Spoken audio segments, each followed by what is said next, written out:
Station for being 11 runner-up of Mundial at City San Miguel 2026. Given this 8th day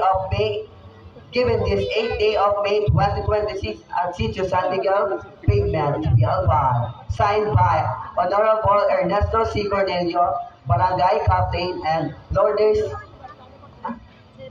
Melinda Colarin and Melinda Camo.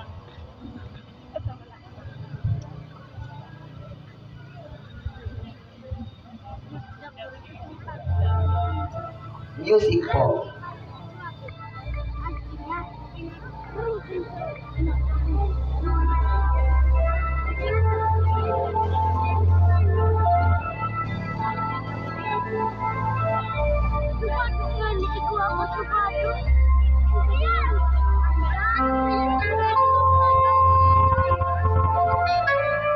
The certificate will be given by Honorable Matet Diato, Municipal Councilor.